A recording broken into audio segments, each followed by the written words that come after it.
Should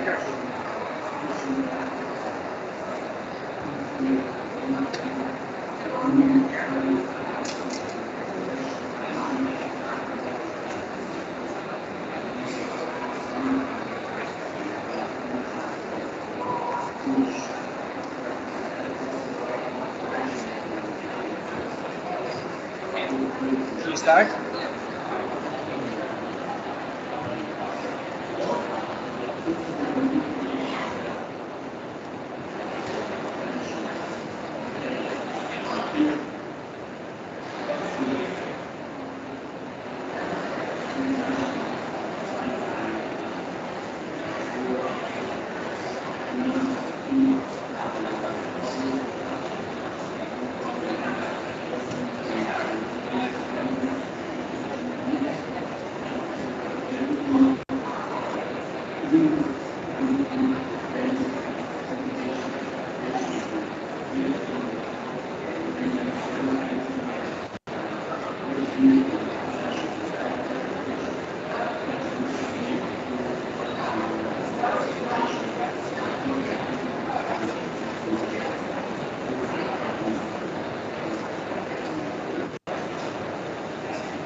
Isn't right? Está. Aló.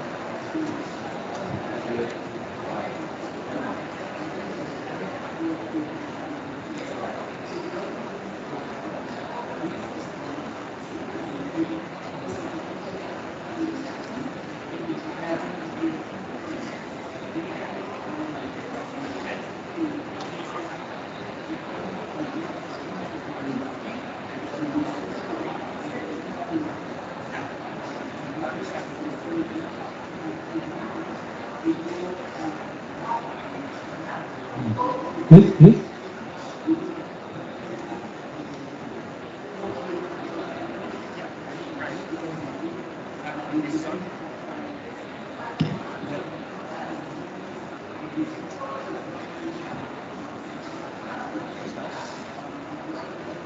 Hello.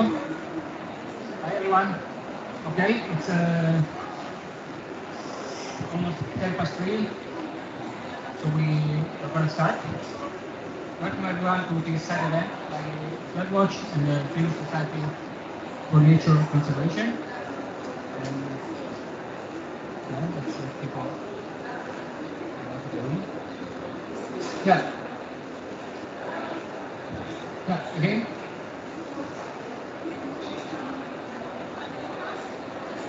Yeah. We should have a speaker online, which I've not really seen.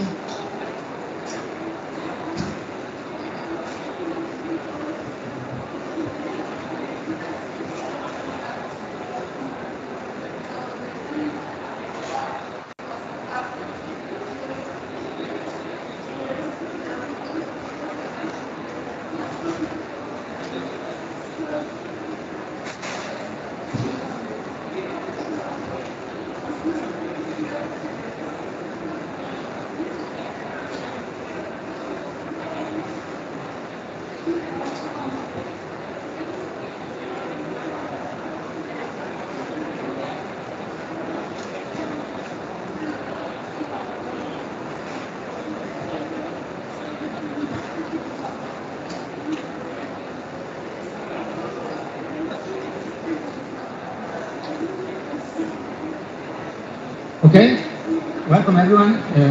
Thanks for coming to our event. It's very noisy with a lot of people talking outside, and please try to intimate because it's a few of us. So I plan to have a show of hands, like who's coming from civil society, who's coming from industry. But since it's so few people, I think I will just ask who's coming from Africa. Yes, and who's coming from Europe? Raise your hands.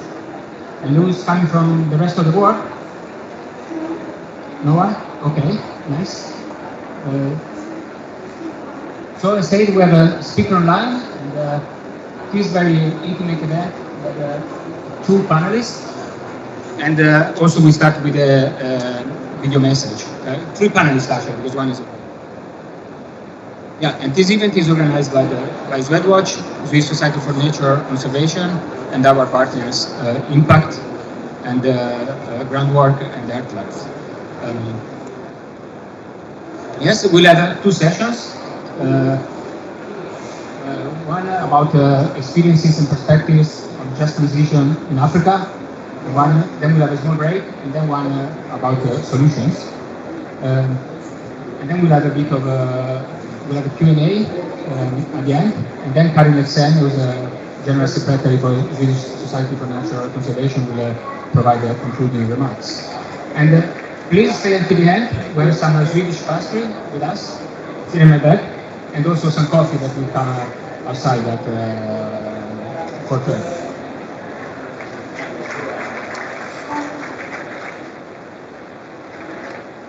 I would like to introduce the speakers for this event. We have Mr. Thabo Sibeko from Earthlife, here on my left. Then Ramson Karmushu from Impact, here, also sitting here. And Avena online, which I understand she can talk and listen, but I cannot see her yet. And then there has been a change of program. Tauli, Corpuz, was supposed to also take part in the second panel, but there has been an inconvenience, so we're still trying to find out whether she can make it or not.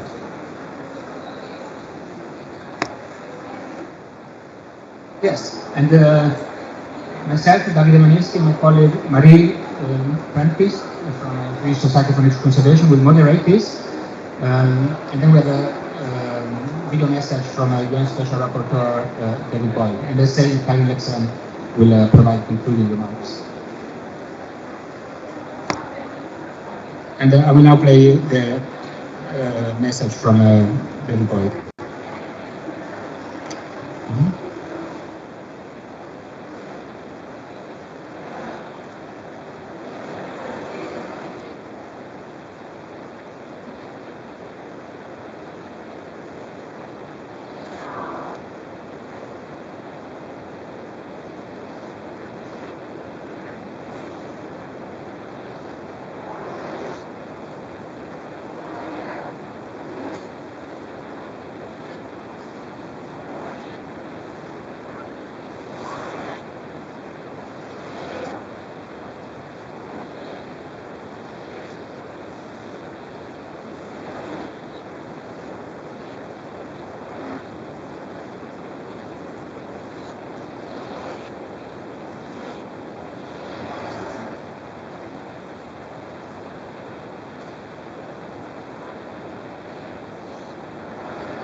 Yes, it's a powerful message from Belly Boy, I believe. But without further ado, I will leave the floor to our eminent panel. So Ramson, reflecting what David just said, if you could describe what types of social and environmental harm do you observe in your communities in northern Kenya where you work? Yes, and I will show you a presentation.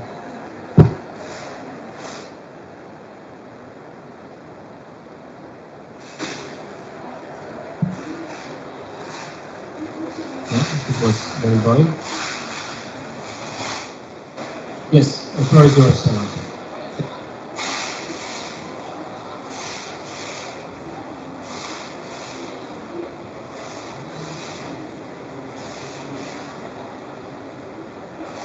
Hi, thank you. I was talking to myself. Good afternoon, everyone. My name is Ramson Karmushu. I come from Kenya and I work with a local and government organization known as Impact.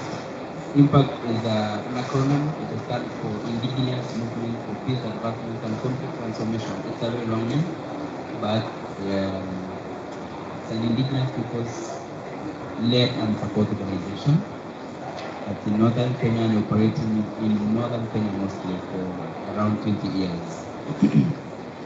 Yes, so thank you very much. And I really like the message from the keynote speaker. And I'll do my presentation around the projects that are happening in Africa. And this is one of the key projects that I will talk a little about.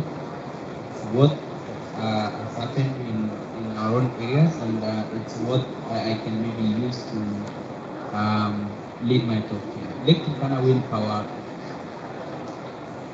has happened in, we can say, I can put the language, the world is putting, it's idle land in Africa, and for us it's never idle land because it's an indigenous people's land where indigenous peoples rely on for their own livelihoods.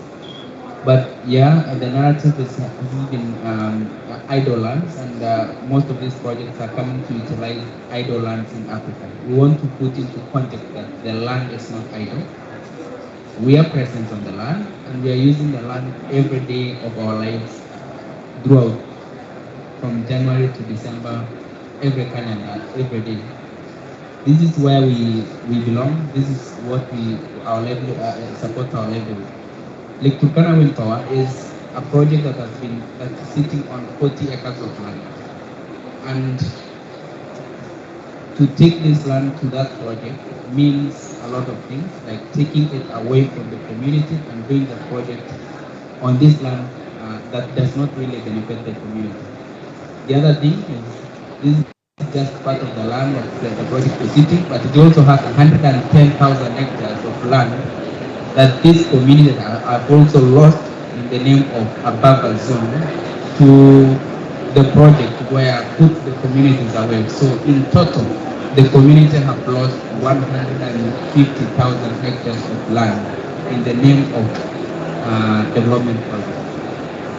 Not to say that, there are also so many things that are happening. This is just power that's taking power to another part of the country. So the people in that area are not benefiting at all whenever projects like this happen.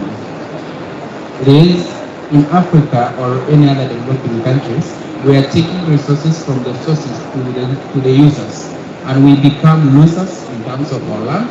We also become losers in terms of resources going away and not helping our own selves.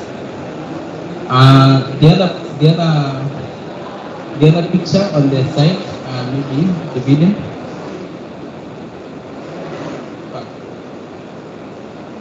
The other picture on the side is the transmission power line that takes this all the way to the grid line. Okay, and next slide. So from the source, this is what is happening in Africa. On the side, you can see Africa is trying to go to the development, to a developed state. And the whole of Africa is connecting from one place to another. Transport corridors are cross-cutting Africa from point A to point B, bringing resources from one point to another. On the other side, that's the map of East Africa, and it's one of the things that it's the transmission of power to different parts of the country. Of course, there are railway lines, there are roads, and so many things. Next slide. That is Kenya. Kenya is also in the development stage. It's going to, we have also visions saying the mid-2030, Kenya will be a mid-developed state. We are not a developed state, we are developing countries. And I mean, when you try to see, Kenya is trying to open the whole of northern Kenya. In other words, trying to utilize, of course, the same idle land. Next slide. The transport corridors and development projects, that's one of, that's just a plan. It looks very nice. It's a plan of a resort city. And I think there are quite a lot of things that you can pinpoint out of this. It looks really very nice in terms of picture, it's admirable. And of course, when things like this are happening and you tell people something like this is happening in your own area, it also attracts your eyes. But for us, it's not really bad to do development, but it's really good to do development and observing the rights of the people. The whole of these lands that is going, people are relying on it. A lot of violations are coming in because people are losing the land, are losing biodiversity, and are also losing grounds that are very important in terms of biodiversity protection.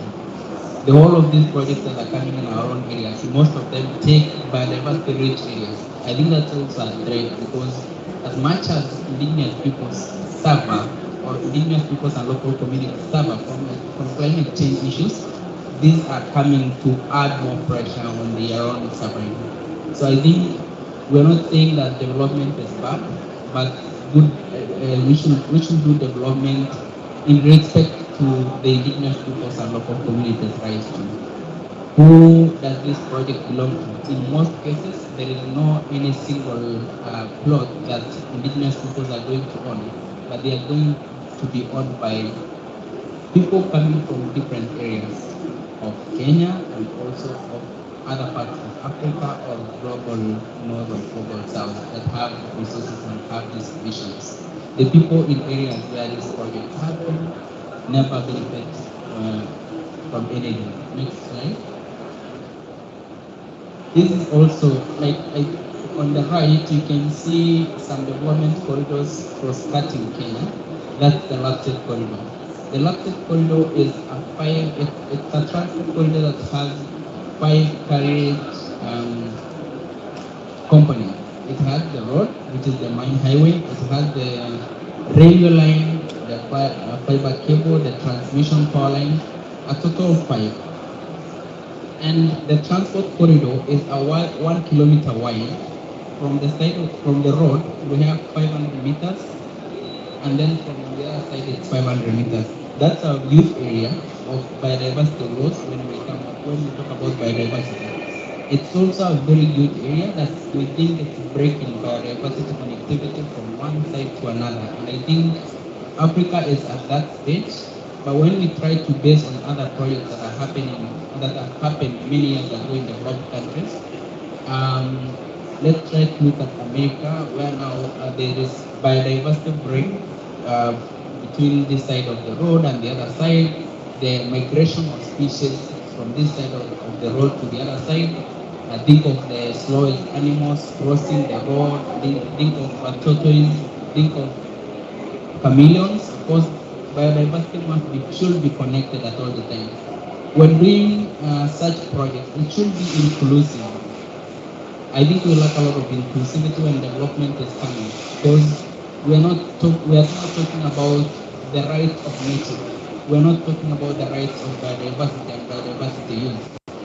We are having a lot of wildlife accidents, livestock accidents, and people's accidents trying to cross these transport corridors because it was not catered for during development. And I think if Africa is not going to think about this during this stage of development, it's still going to be very expensive for them. The countries that have not catered for it now are going at an 8 times expensive stage of meeting what they will have done very cheaply during the development stages of these corridors. So we are talking about losing land. That's one of the rights. We are also talking about the rights of nature, rights of biodiversity, connectivity, and I think all this should be inclusive. Towns are also developing, and in some areas you find that when a road is being constructed, no one is talking about water, and water is also a very key commodity that needs to be supplied in towns. A transport corridor that we are talking about, the Lexén is 1 kilometer wide, but when we talk about development corridors, that's on each side of the transport corridor, it's 50 kilometers wide. So how much land are we still losing? We're losing a lot of land in terms of development without considering the rights of people and the rights of nature. Next slide. Yeah, I think that's the end of my slides. With questions, I can also have Yes, thank you very much, Ramson. I think it's very good points. Of course, we all wanted development, we all wanted transition to renewable energy, but then the question is by whom and for whom this development comes, and for whom, to whom it benefits. And I was hoping to loop in Avena, which I believe is listening to us online.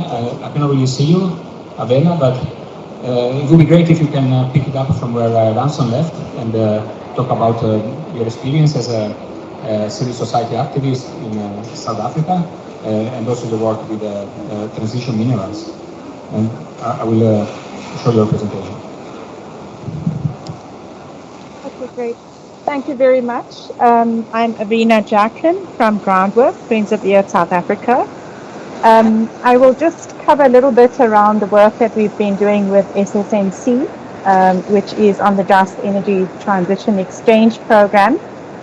And so that was, we know that the future will most likely be powered by renewable energy sources. And so for the energy transition to be economically, socially, and environmentally sustainable and just, a rethinking of how the energy sector should be organized, financed, and which materials and technologies should be promoted needs to be looked at. So the Swedish Society for Nature Conservation's Department of Climate and Chemicals co-organized a series of capacity building activities on the transformation of the energy sector from a corporatized fossil fuels sector to a community-led renewable system. So the participating organizations in this exchange included Groundwork, Earthlife Africa, as well as Eco Action from Ukraine, Movimento dos Atingues dos Baraguens from Brazil, and the Center for Financial Accountability, as well as Toxics Links in India. The activities sought to answer the key question of how we can understand and foster an environmentally, socially, and economically sustainable just transition. So it's not just an energy transition. We are looking at the broader concept of the term just transition.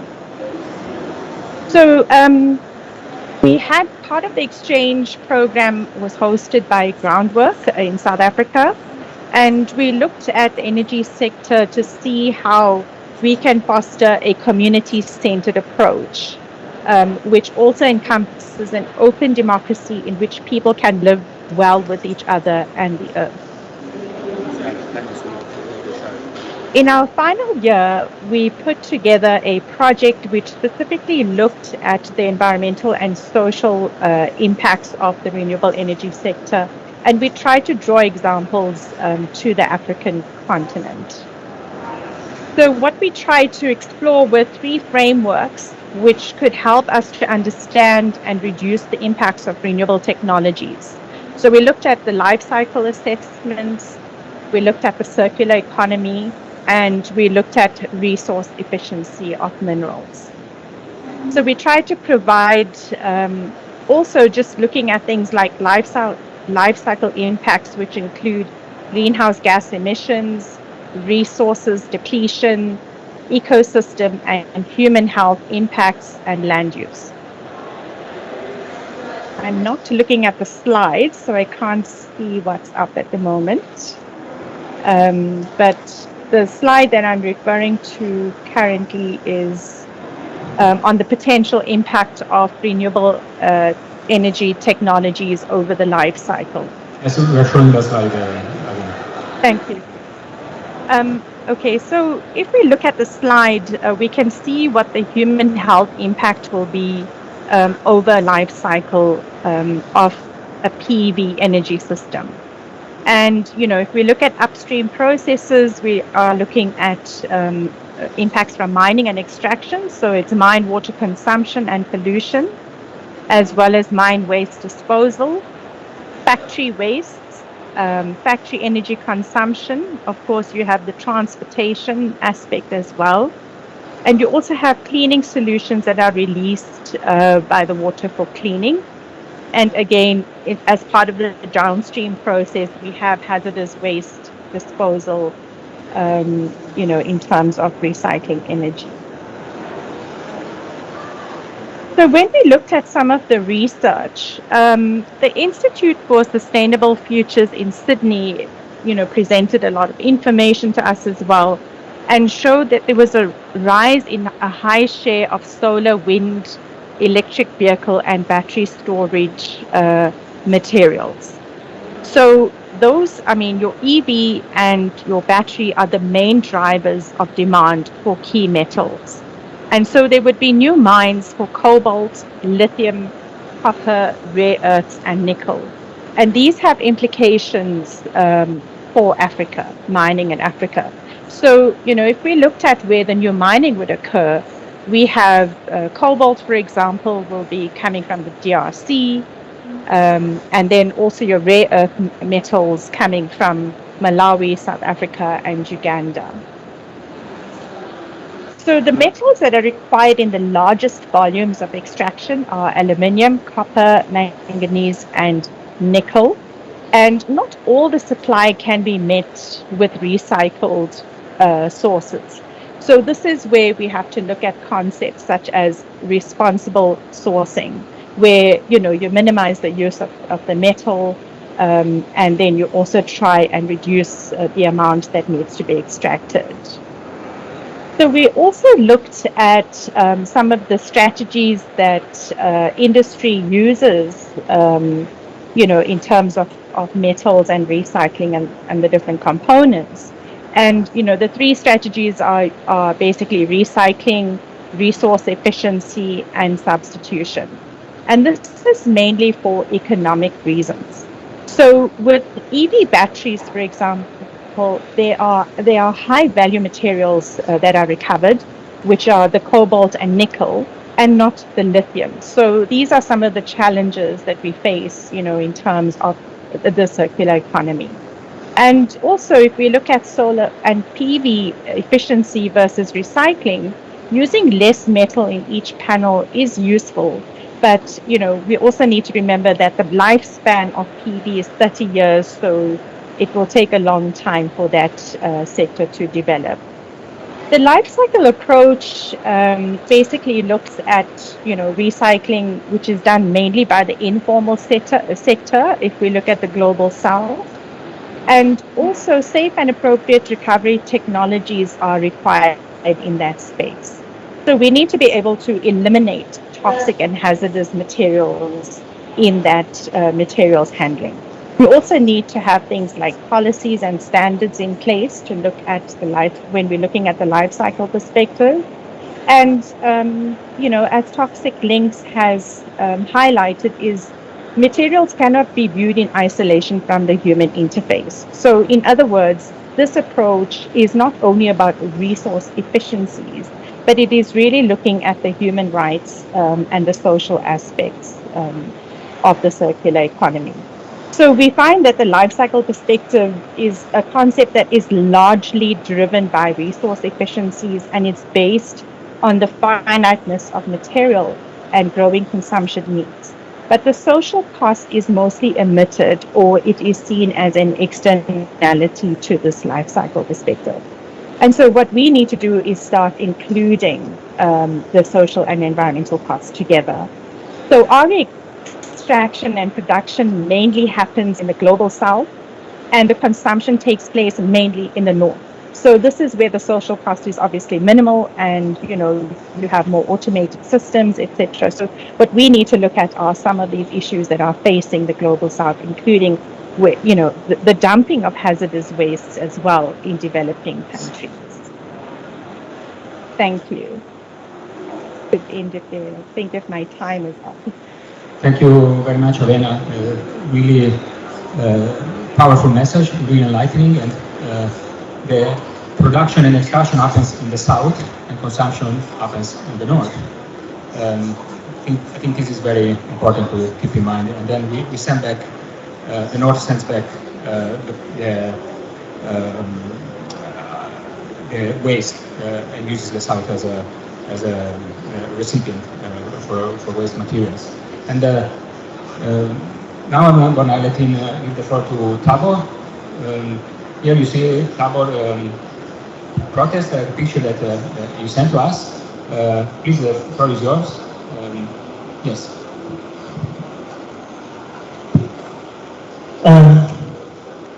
Good afternoon, everyone. I greet you all. My name is Thabo Sibeko from AgLife Africa in Johannesburg, South Africa.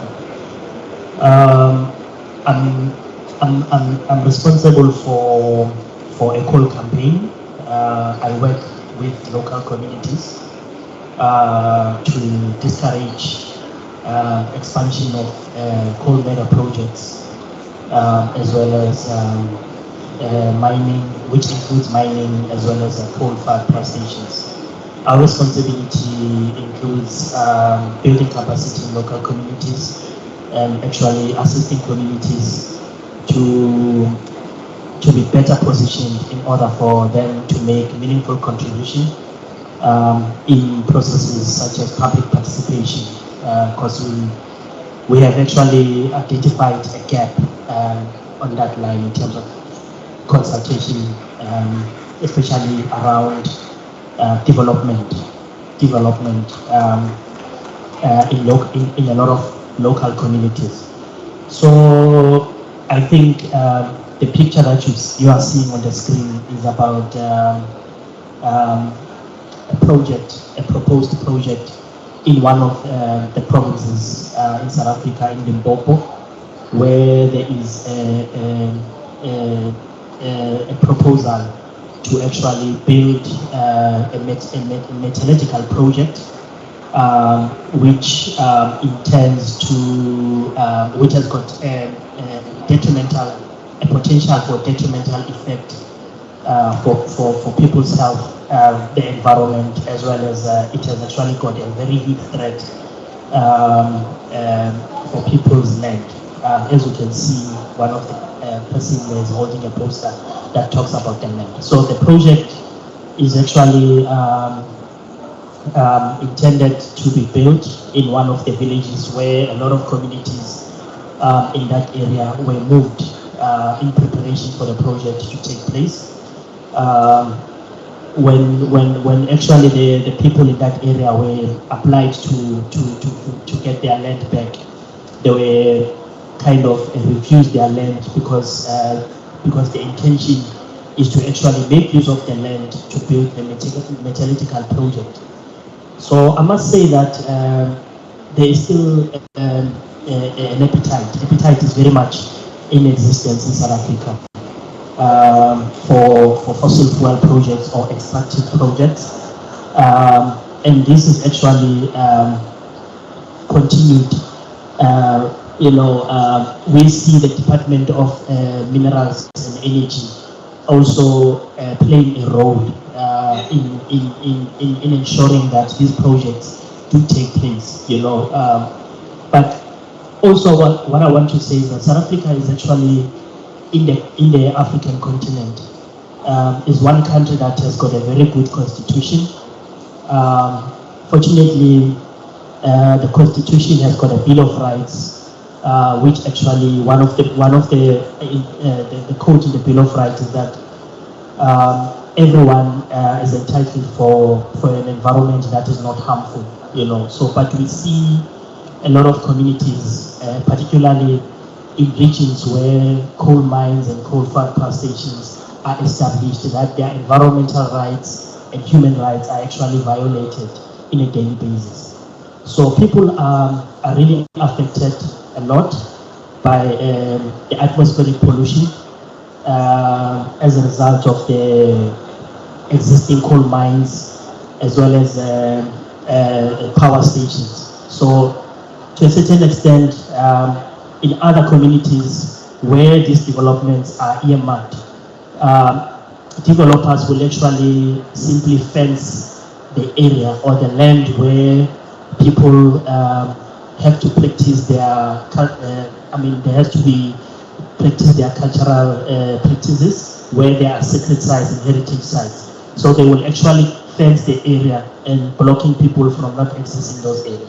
So that is a violation of human rights, you know. So to a certain extent, others live in the conditions where mining companies will actually direct water, or the local government will actually direct water from the rivers, you know, to supply the mines, whereas local communities don't have access to water in those areas. So, as we know that government in South Africa has an obligation to ensure that you know, they provide service delivery for local communities, you know, as per the constitution of the country. But we see that a lot of local communities, particularly in deep rural areas, in areas where there's high level of water scarcity, in areas where dry areas, you know, we find that a lot of people don't have access for water. People have to make means themselves to be able to try and get water, you know, drill for boreholes, without any assistance from the local government or government, whereas government has got an obligation as per the constitution of the country to assist people to access water. So those are some of the issues that we see in a daily basis. But also, I also mentioned that there's a lot of appetite.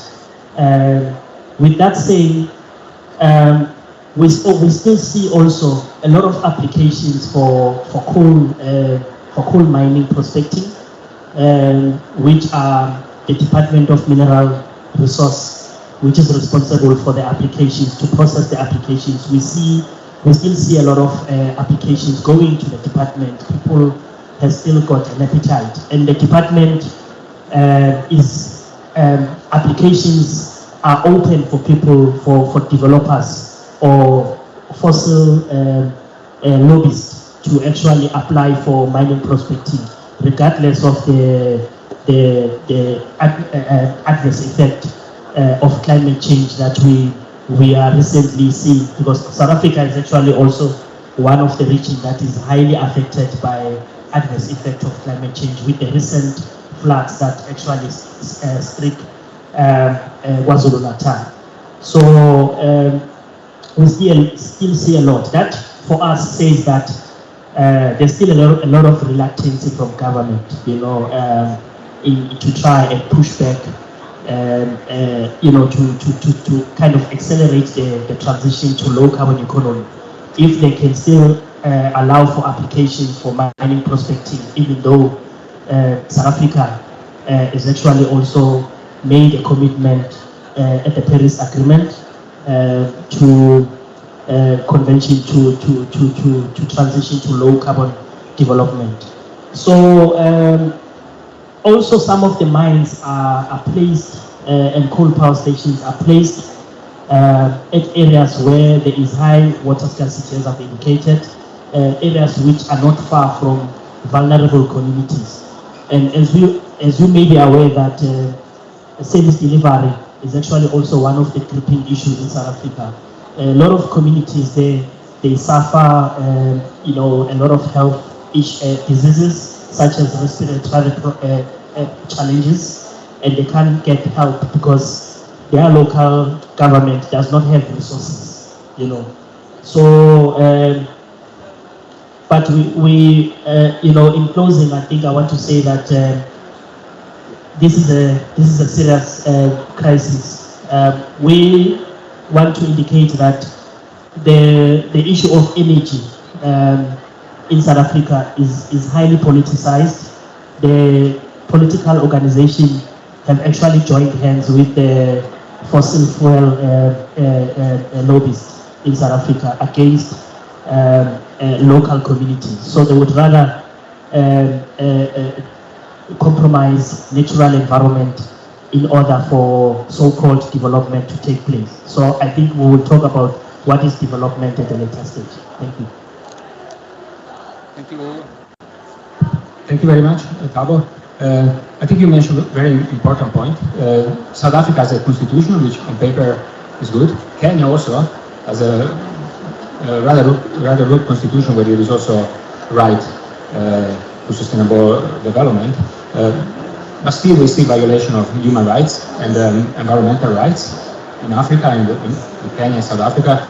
So I want to quickly ask to all three panelists before we switch to the second session, where do you see this safe operating space for Africa to both develop but do that in the respect of human rights and the environment, and what needs, now that we have this very good legal framework in place, what else needs to be done for it to happen?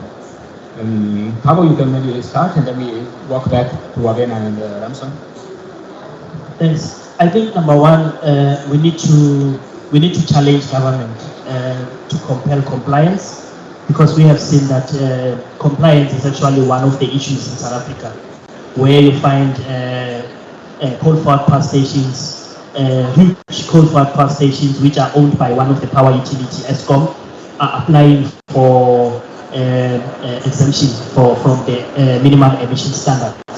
So that on its own is actually a recipe for disaster. So number two, we need to take these companies to court in an event where they cannot comply with the law. So we need to push these companies to court, to the court of law, because one of the discoveries is that these companies are actually mastering the art of compliance, so we need to challenge them through the court of law, pushing them in order for them to comply. But we also need to prepare the vulnerable communities through education and awareness in order for people to be able to be better positioned and to be able to speak for themselves in an event where there are proposed projects such as coal-fired power stations and mines and gas or oil fracking. But we need to also promote alternative energy. South Africa has recently launched a just energy transition implementation plan, which requires local municipalities which are very close to communities to be able to take on this implementation plan through working with communities. So we need to promote renewable energy projects in local communities, because a lot of communities don't know about the technology. People are stranded, they don't know which island they can jump to, with the gripping issues of load shedding in the country. Thanks. Yes, thanks, Thabo. Avena? Thank you, Thabo. Just to add to what Thabo is saying, definitely we need to have a people-centered approach. And so for every stage, in terms of the life cycle process, from the extraction to the production, and the implementation, is to include people as part of the process. I know that also in the mining sector, as Thabo has highlighted, yes, definitely the issue of compliance. But I think also what is a huge challenge for us on a much higher policy level is we don't have definite sort of your integrated energy plans, for example, that, you know, can allocate, I mean, we have the IRP, which is the integrated resource plan, which allocates, you know, for gas, for renewables, for coal, etc. But there isn't an integrated plan that actually says, okay, we have a limited number of resources and then access to a limited number of resources. So how can we best pay that, you know, into our energy needs? And so I think all those things need to be taken into consideration. What's also really important here is the extended producer responsibility as well. You know, so this now looks at it's not only the consumers then, you know, in the north that get to consume it, they also have to do things in a responsible way, you know, in the way things are produced as well as how waste is handled downstream. So those are just some of the ideas that we could. Thank you very much, Avena. Ramson, very quickly, Avena and Thabo mentioned renewable energy. We saw renewable, very important renewable energy project in Kenya. We need your first slide, and that didn't go really super perfectly well. Can you quickly elaborate on that, and then we switch to the second session, still continuing this discussion on solutions. Yeah, thank you very much. Maybe I don't have so much else to add, but except to maybe talk about some of the proposed solutions that we think that are going to really work well when it comes to these renewable projects, kind of development and things like that. But maybe just to mention, I think we are in the right direction because, of course, we are going for green energy. This is what everyone in the world is anticipating for. But at least what we are seeing is also becoming a punishment to some. Because whenever we say stop oil exploration and gas, we are not capable like to stop that now and just because anyway, even when we say we increase the prices so that we minimize people from using it, what is the alternative?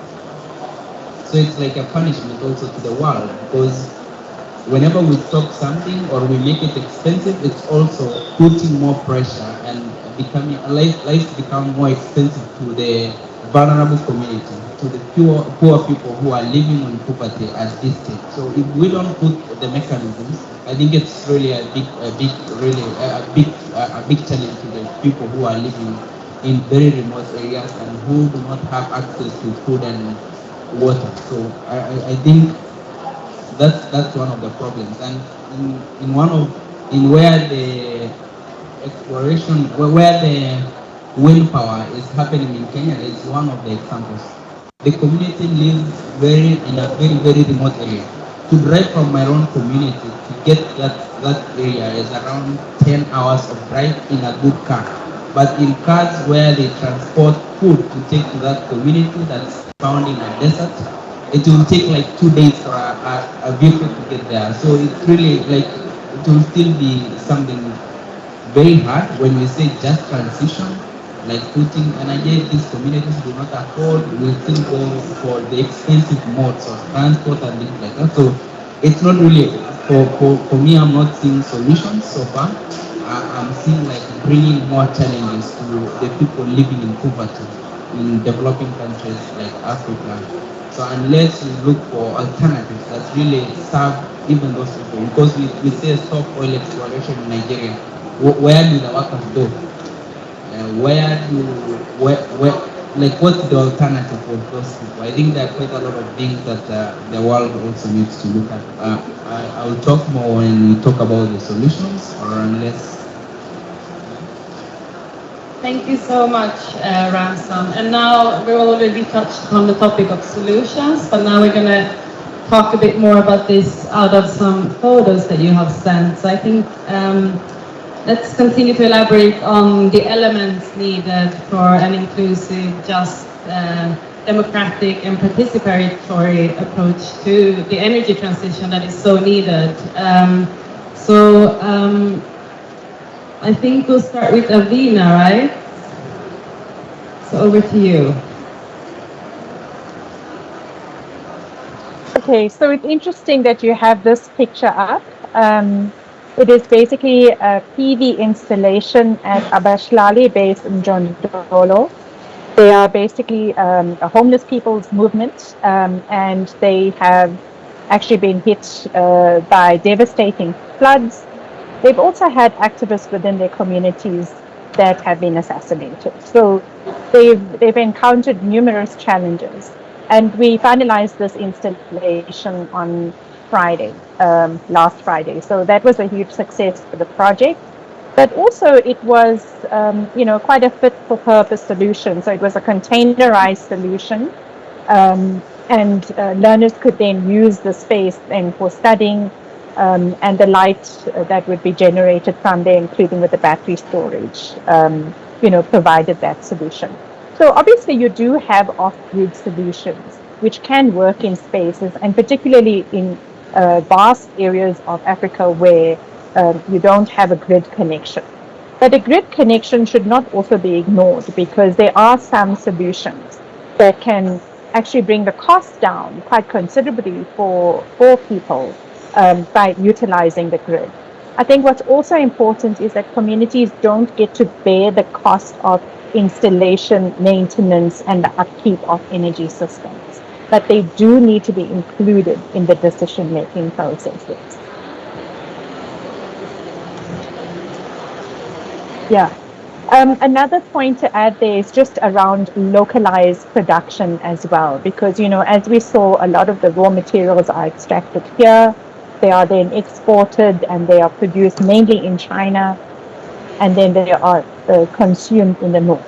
So if we can also try and establish more localized production where communities can be involved in that process. So where we're looking at, for example, the energy transition in the high veld of South Africa from coal production to alternative energy, that could be a very good transition that can provide livelihoods and not just jobs for people living in the area. So a just transition also encompasses, various aspects. It is inclusion, it is about transparency, it is about an open democracy and people having a say in the decision. Thank you, Avena. And let's move on then to, I think is it Thabo? Is this your slide? Or it's Ramson? Oh. Or this is maybe part of Avena still? Yes, it was just, showing some of the components that can actually be recycled in the renewable technologies. So, for example, if we take, your graphite, aluminum, copper, etc., for energy storage, up to 100% can be recycled. Whereas if we're looking at something like PV, not all of the components can be recycled. And as I highlighted earlier, some people see some components as more valuable, and so they don't actually, want to recycle those. And here is also where, designing for recyclability is really critical, so that we can actually reuse 100% of the components. Thank you. That's really important aspects of it. So now I will hand over to, this is also part of Avena's, right? Yes, I think if we go to this slide, sorry, not this one, that.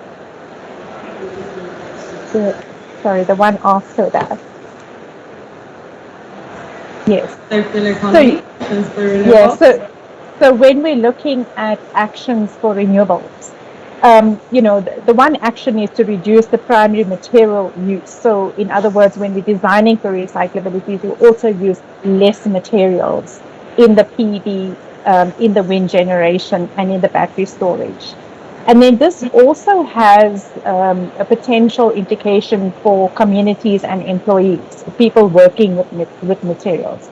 It is more sustainable in terms of resource extraction and job creation, and reduces the negative impacts of mining on communities. In South Africa, we actually have a formalized waste sector, and they are called SOPA, the South African Waste Pickers Association. So they have these sorts of actions can be quite relevant to a group like that, where people are directly involved in, collecting the materials and handling them.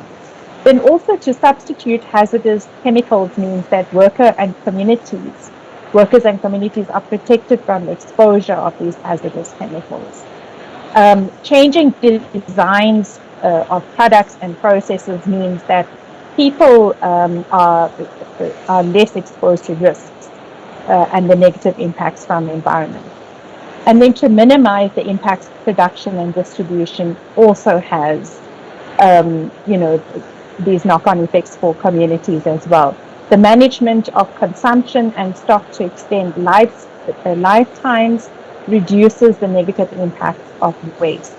And then waste minimization and design for recycling and ensuring components are recyclable or repairable means that there is, again, reduced exposure to people, and then also the recovery to hazardous chemicals and reduce negative impacts on the environment. So that's just giving an example of how we looked at the circular economy and some of the actions for it.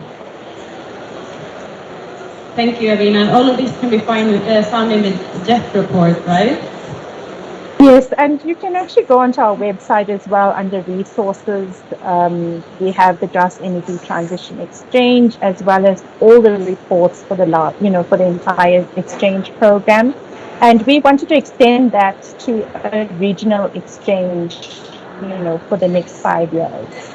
So that would be quite interesting for a lot of, like in Kenya, for example, connecting with South Africa and other countries impacted by the renewables extractives, as well as these sort of mega renewables projects that are displacing people, etc. So it would be a great idea to take that forward. Thank you so much. And now I think in the interest of time, we will move on to one of you. And I think you also sent in a photo.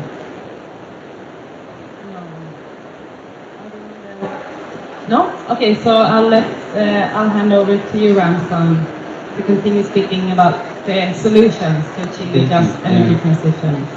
Thank you so much. Yeah, I think to me, I'll talk about the rights to the people when we talk about the just transition. For us, we are trying to look at the solutions about exploration of anything, like any project happening on the land. I think the people of the land should be given the right to own land, like the tenure rights should be afforded. I think priority number one, because whenever the communities have the right to land, they can control anything that's coming to their land. But whenever they don't have any kind of land tenure process law that's protecting their land, there are a lot of loopholes where the communities are being violated and their land is used in an appropriate way. And then the other thing is, whenever possible, abolish all the land titles that are given to international or national projects that are not, they don't have, and only to be given user rights, because I think that's what they should be for. And then in those those terms, they can now pay the communities to use the land and not to own the land. The other thing is rights and access for benefit sharing to the communities where these projects are happening. In most cases, we have seen areas where communities have for land titles. We have two scenarios of land in Kenya. We have the electrical wind power, which is happening in a trust land, and we also have another project of the same kind, which is known as Kipeto wind power, happening in another different area of Kenya. In the Kipeto wind power, where the communities have their land, each and every turbine pay $1,000 because it's 1.2 million Kenya shillings per year per turbine. So we try to imagine how much money will be generated by 360 turbines that are there in Lake Turkana wind power to that community. So in this case, we are saying access and benefit sharing should also happen in the same rate with the people with other projects happening in communal lands, and the communities will have access and control that money. The other thing is the respect of the free, prior, and informed consent whenever these projects are going to take place in any land. Whenever, I mean, when communities are brought on the table to discuss on this project, there's a lot of rights that will be respected, and the ethics process should also recognize a monitoring framework where communities can come in per year and discuss about what's the problem. Is it working on well? Do we go back to abolish this and work? Like it should be, it should allow open and review at every stage to make sure that things work right. Otherwise, in most cases, the scenario is you sign an MOU that's 50 years and there is no any kind of monitoring framework that's put in place, like what's working or what's not. It's you have signed a treaty that goes for 50 years and that's it. Sorry, can I just ask you there, have you seen any examples in Kenya, for example, where there has been like a good follow-up on a yearly basis that you're talking about, like a good monitoring process? The Kipeto Wind Power is a very good example where the communities are benefiting, like straight away, getting the money, like you're given money, real money at every end of the year. So it's like given at maybe $10,000. It's not small money for one turbine in a community. And if you have 6 turbines, it will be like $20,000 US for that to be used. And it's not also taking your own land. So whenever people are talking about it, they like we talk about saying we need rights on this. When you go to that community and saying this project was not done the right way, it's the community that's defending the project.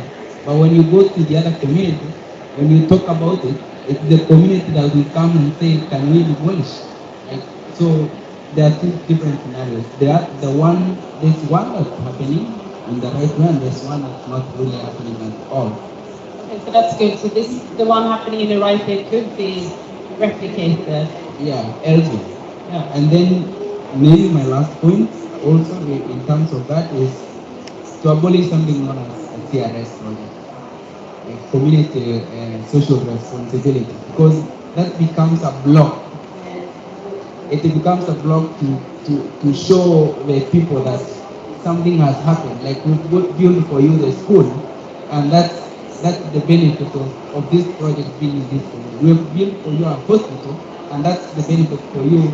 I think these communities can manage the funds, can manage the money, and do whatever they want with the money. If they want to take their kids to school, if they want to, whatever thing they want to do. The local ownership and yeah, that allows them, like they will be flexible in the things that they want to do in their own areas in terms of development. But CRS project is something that is just another role in the flesh. Thank you. And now then I'll leave the word to you, Thabo. You've spoken a bit about the fossil fuel industries and the impact of that. So what do you see as, like the key aspects of a just and inclusive energy transition? Well, I think one of the key aspects of the energy inclusion is consultation. Without consultation, there's no way that we can talk about inclusion in the decision-making processes, because we have seen a lot of there's still a huge gap in the consultation part of things in South Africa.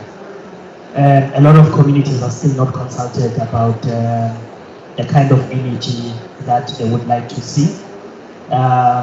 Even during processes where it seems like communities are consulted, but you can actually see that the values for their participation are not respected in terms of recognizing the biocultural protocol which exists in local communities are still not taken seriously. You find that during processes like public participation, people are addressed in languages which don't understand, and the process look like it's a box ticking exercise. So, but with the recent just transition framework in South Africa, it actually brings a lot of hope. We feel that it's finally South African government is now realizing that there is a need to transition from the business as usual to a new way of actually producing energy without causing any harm to the environment. So there were consultations in various communities to formulate the framework. So, however, but there's still a lot of work to be done because there is still high existence of a private sector who are actually being given the first priority. The SIPPs, which is private companies that will actually be producing energy and distributing it to communities. So the question is, why not communities being given the leverage to actually produce their own energy?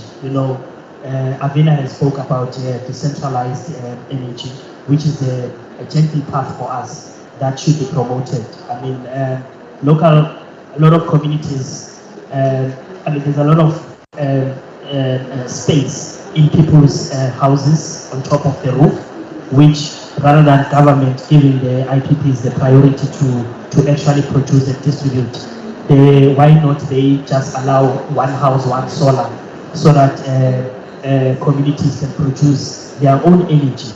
I mean, South African government has got an obligation of giving each house a free basic electricity in a monthly basis, which they can't at the moment. Why don't they just put one solar in each house so that communities, they produce that 50 kilowatts of energy in a day, in a weekly basis themselves, so that they can actually turn net energy consumers to the energy producers, and that actually is tension to the power utility and also government. So you can actually see that there is still an agenda of actually ensuring that the private sector is actually given a lion's share in the energy production and distribution. But we feel in closing that actually will lead to it's not a total response to our energy crisis in South Africa. A lot of people will still pay for high electricity costs, and those that will not afford may not be able to access the energy, because one of the first objective of business in the sector is to make profit. That is their key objective, rather than rendering the savings for the community. Thanks.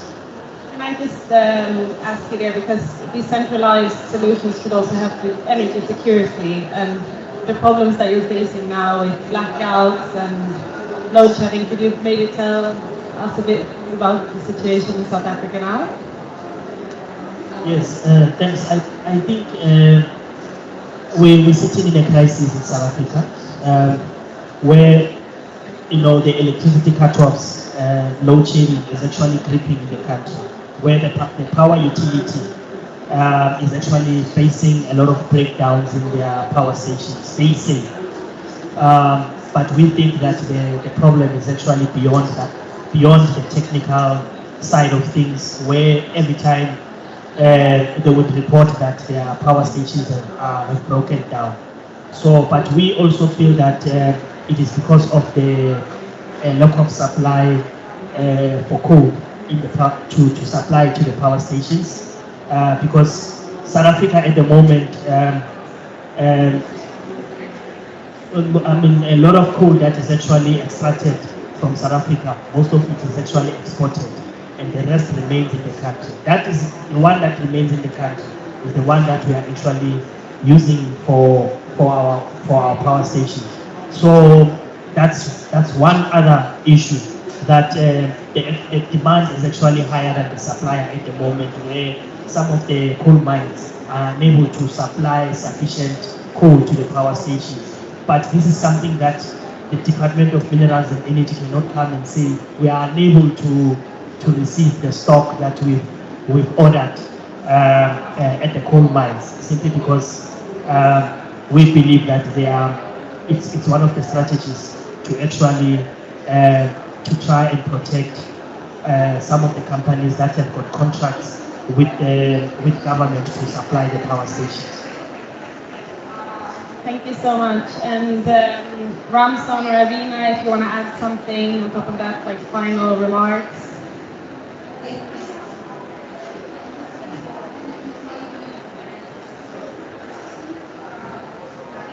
Avena?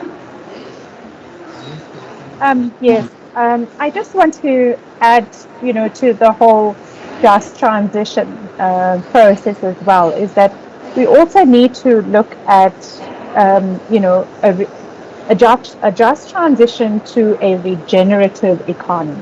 So that means we are looking at rehabilitating the mine lands, making our water clean again, not competing with industry for critical resources such as your land, your water, and it all needs to be seen as a regenerative economy rather than one that is just simply taking, using, and discarding.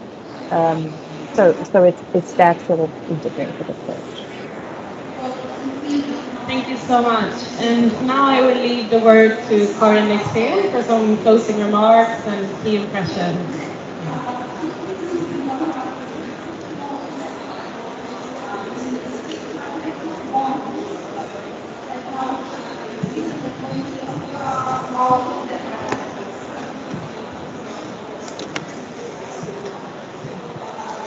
So thank you very much for very rich and interesting presentations and discussions.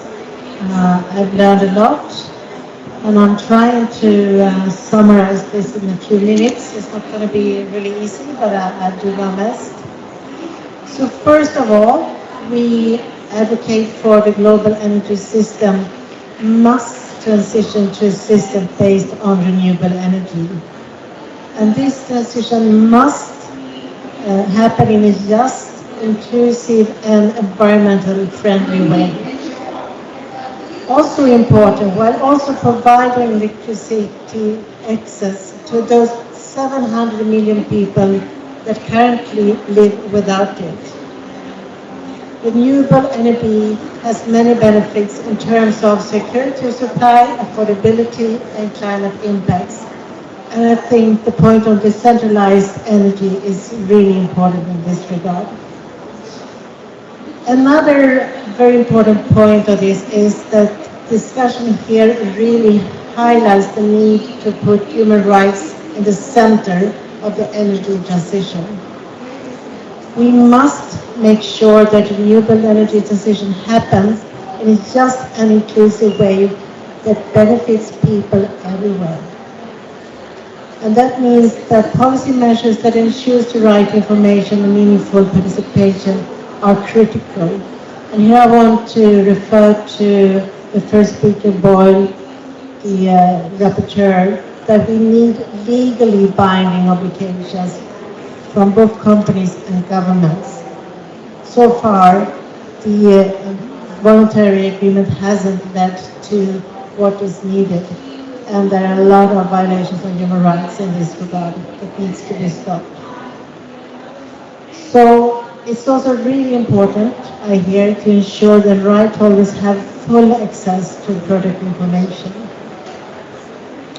Now, another issue that was covered is that a large share of the mineral materials needed for renewable energy. So we say we want renewable energy, but we have to recognize that a large share of the mineral materials needed for renewable energy technologies can be found in countries in Africa, particularly in countries with abundant sources of minerals like copper and nickel, which makes this even more tricky to navigate. So from a social perspective, it is imperative that this does not result in a new era of resource exploitation. And I think it's already happening, so we need to find a way out of that. And as we have also heard from many of you, there are environmental impacts associated with renewable energy, and these must be addressed. So meanwhile, we think renewables are the way forward. We also have to address both environmental and social perspectives. And it can help to put a life cycle perspective to understand this better. And that is why we have produced the Just Energy Transition Report together with Groundwork, Earthlight, and other partners. And here I think it's important to remember that in looking into this, of course we need renewables, then we need to have a good approach. And I also think that it was pointed to, we need to start with an upstream approach. Here we also need to ask ourselves, do we really need all this energy, or can't we also focus on lifestyle changes and lifestyle transformation? So technology is good, renewable is good, but we also have to look into transforming systems and lifestyles in order to be able to meet the different criteria. Then we have also talked a lot about real circular economy. By real circular economy, we have to stop putting hazardous compounds into this circle. So here we also have the necessity to look into upstream approaches and to see how we really can make use of as much material as possible.